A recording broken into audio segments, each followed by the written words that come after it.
Everyone this is TCT. आजको यस भिडियोमा तपाईहरु सम्पूर्णलाई स्वागत छ। हामीले मनी एक्सचेन्ज भनेको के हो यसलाई इन्ट्रोड्युस गरिसक्यौं र इन्ट्रोड्युस गर्दै गर्दा फेरि मनी एक्सचेन्जसँग रिलेटेड टर्म्सहरुलाई हामीले हेरिसकेका थियौं र अझै यहाँनिर मनी एक्सचेन्जसँग रिलेटेड अझै दुई तीनवटा टर्म्सहरु पनि छ र त्यो टर्म्सहरु के हो त भन्दा फेरि सिम्पली कमिसन छ एउटा। कमिसन भनेको के हो अनि नेक्स्ट भनेको रिभ्यालुएसन एन्ड डिभ्यालुएसन रेट भन्छ। यहाँनिर रेट छुटेछ।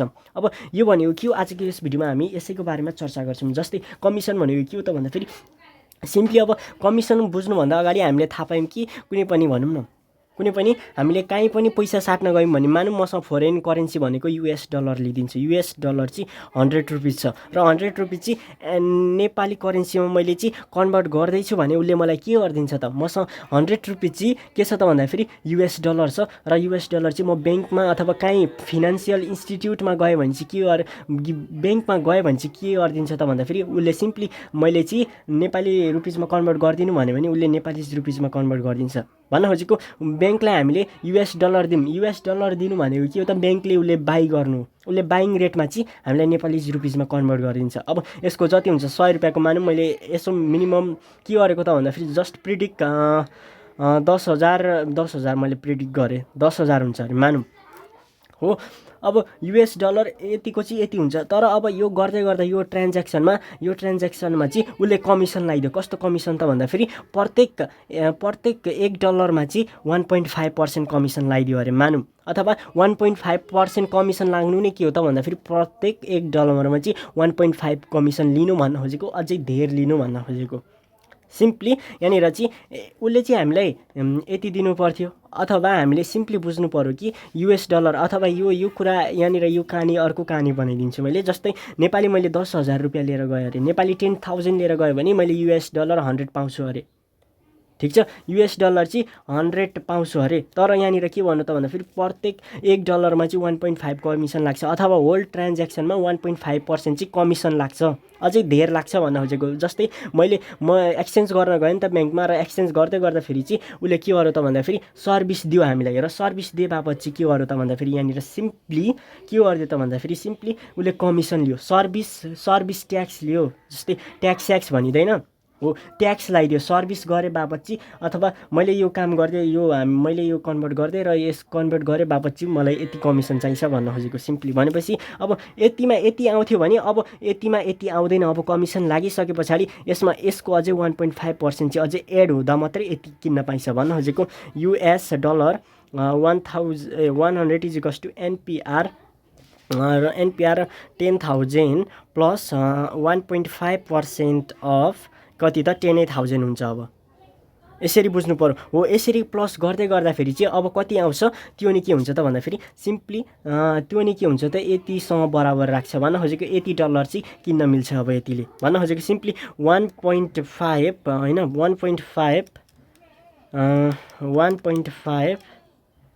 1.5% अफ 10,000 होइन कति हो त 150 रहेछ। सिम्पली इजिकल्स टु एनपिआर 10,000 अनि यो भनेको 150 भनेको कति त 10,000 अनि 10,000 150 भयो हो। यति मैले अब नेप्लिज करेन्सी यति दिएँ भने चाहिँ उसले युएस डलर यति दिने रहेछ। यो कुरा बुझ्नु पर्यो। यो नि के हो त कमिसनसँग रिलेटेड हो। अब त्यसै गरेर रिभ्यालुएसन एन्ड डिभ्यालुएसन भनेको के हो यसलाई पनि बुझौँ हामी।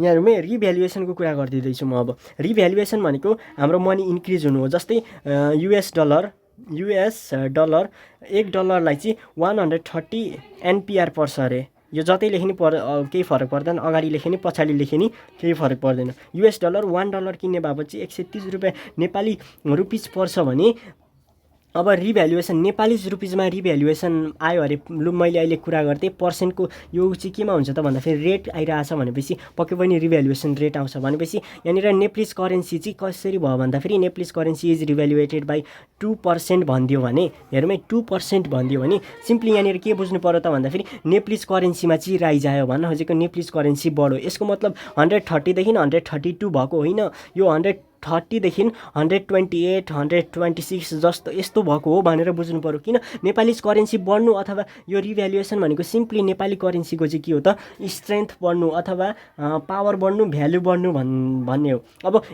हेरौँ 130 बराबर चाहिँ $1 आउँछ भने अब 128 बराबर चाहिँ $1 आउनु भनेको त के हो त यो हाम्रो नेपाली रुपिसको स्ट्रेन्थ बढ्नु। जस्तै $1 बराबर 150 भइदियो भने के यो स्ट्रेन्थ बढेको हो त। यो त मनी अझै के भएको त भन्दाखेरि योसँग अझै स्ट्रेन्थ कम लुज गर्दैछ, स्ट्रेन्थ लुज गर्दैछ, पावर लुज गर्दैछ, यसको अगाडि यो पर भाग्दैछ भनेर बुझिन्छ नि त। सिम्पल वर्डमा भन्ने हो भनेपछि रिभ्यालुएसनको मिनिङ के बुझ्नु पर्यो त भन्दाखेरि सिम्पली राइज इन मनी। अब कुन देशको करेन्सीमा चाहिँ रिभ्यालुएसन आएको त्यही अनुसार हुन्छ। अब जस्तै यो $1 बराबर $1 किन्नको लागि यति लाग्थ्यो पहिले भने अब 2%ले चाहिँ यदि नेप्लिज रुपिस रिभ्यालुएसन भयो भने यो के भयो त भन्दाखेरि यो जुन नेप्लिज रुपिसको पावर अथवा भ्यालु चाहिँ बढ्यो भनेर बुझ्नु पर्यो। अब जस्तै अब पहिले यति लाग्थ्यो अब कति लाग्ने रहेछ अब हेरौँ after revaluation.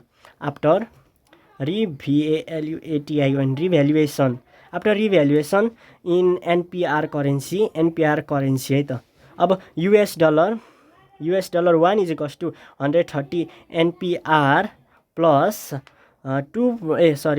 minus 2% of 130 NPR गर्नु पर्यो। अब यो भनेको सिम्पली कति हो त 130 NPR हो। अब माइनस 2% भनेको सिम्पली कति हो त 2% भनेको सिम्पली 2/100 इन्टु 130 NPR।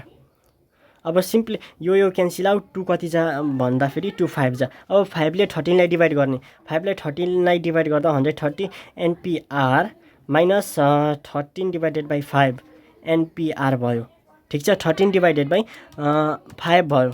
अब यो भनेको सिम्पली 2.6 आउँदो रहेछ। अब 130 NPR माइनस 2.6 आयो। अब यतिमा 2.6 घटाउँदाखेरि चाहिँ मानौँ 127.4 NPR भयो भनेपछि अब US डलर कतिमा आउने रहेछ $1 $1 किन्नको लागि 127.4 आउँदो रहेछ भन्न खोजेको। यहाँबाट के बुझ्नु पर्यो त भन्दाखेरि यसको जुन नेप्लिज रुपिस छ यसको भ्यालु बढ्यो, यसको भ्यालु बढेर त यतिमा आएको।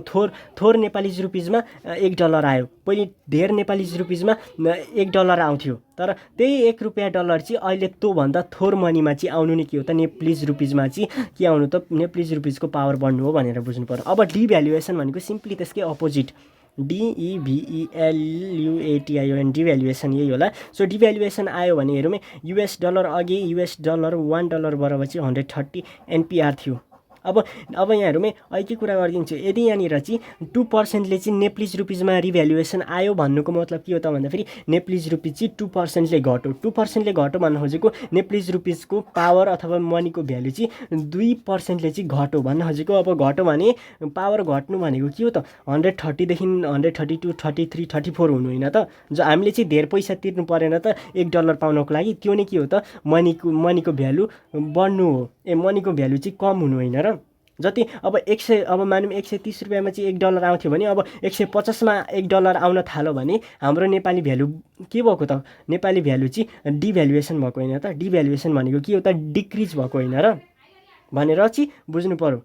भ्यालु डिक्रिज भएको होइन र भनेर बुझ्नु पर्यो हो। सो अब डिभ्यालुएसन भयो भने चाहिँ एडिसन गर्नुपर्छ। अब US डलर पहिले 130 मा यति आउँथ्यो भने अब 2% अफ यति भनेको अलरेडी हामीले निकालिसकेका छौँ 2.6 भनेपछि अब डिभ्यालुएसन बाई 2% भयो भने चाहिँ नेप्लिज रुपिसमा है नेप्लिज रुपिसमा जुन करेन्सीको कुरा गरिँदैछ त्यही करेन्सीमा चाहिँ हामीले एड गर्नु पर्यो। अब 130 प्लस 2.6 NPR भयो। अब यो भनेको कति 132.6 NPR भनेपछि पहिले 130 मा $1 आउँथ्यो भने अहिले आएन 132.6 मा चाहिँ $1 आउने रहेछ US डलर 1 भनेपछि यहाँनिर चाहिँ मनीको जुन भ्यालु छ हाम्रो देशको करेन्सीको भ्यालु छ यो चाहिँ के भयो त भन्दाखेरि डिक्रिज भयो।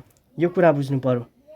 ठिक छ। अब रिभ्यालुएसन भनेको के रहेछ त भन्दाखेरि सिम्पली रिभ्यालुएसन भनेको इन्क्रिज हाम्रो जुन मनीको जुन पावर छ जुन भ्यालु छ यो चाहिँ इन्क्रिज हुनु हो। यदि डिभ्यालुएसन भन्नु भने चाहिँ के भन्छ त भन्दाखेरि सिम्पली स्ट्रेन्थ अथवा मनीको भ्यालु चाहिँ के गर्नु त भन्दाखेरि सिम्पली घट्नु हो।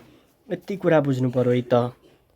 सो योभन्दा अगाडि यो देखिएको थियो कि थिएन यो मलाई थाहा भएन, फेरि पनि मैले डिभ्यालुएसनलाई एक्सप्लेन गर्नुपर्छ जस्तो लाग्यो किनकि मैले देखिरहेको थिएन। सो डिभ्यालुएसन भनेको के हो त, सिम्पली मनीको स्ट्रेन्थ अथवा मनीको भ्यालु चाहिँ के गर्नु त भन्दाखेरि सिम्पली डिक्रिज हुनु हो। जस्तै अघि 130 मा अघि $1 आउँथ्यो भने 2%ले डिभ्यालुएटेड भयो भने चाहिँ नेप्लिज रुपिजको कन्टेक्समा है यदि क्वेसनले मेन्सन गरिदिन्छ नेप्लिज रुपिज इज डिभ्यालुएटेड बाई 2% अथवा 3% 5% अब तब 5 रुपिज भन्यो भने सिम्पली यसमा -5 गर्ने हो। यदि पर्सेन्टको कुरा गऱ्यो भने यसकै जति पर्सेन्ट भनेको छ यसकै त्यति पर्सेन्ट चाहिँ डिभ्यालुएट हुँदा फेरि प्लस गर्नु पर्यो, रिभ्यालुएट हुँदा फेरि माइनस गर्नु पर्यो।